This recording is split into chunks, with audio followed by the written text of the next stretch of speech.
राम राम मंडळी. आज आपण एक नवीन क्रिया शिकणार आहोत आणि त्या क्रियेचं नाव आहे शीतकारी क्रिया. ही क्रियासुद्धा खूप फायद्याची आहे. याचे खूप सारे फायदे आहेत.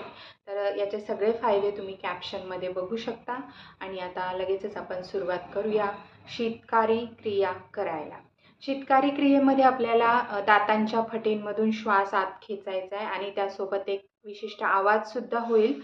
तो आवाज करत आपल्याला श्वास आत घ्यायचा आहे आणि तोंड बंद करून नाकाने हळूहळू श्वास सोडायचा आहे. तर चला आपण लगेचच सुरुवात करूया. दातांच्या फटींमधून श्वास आत घ्यायचा आहे.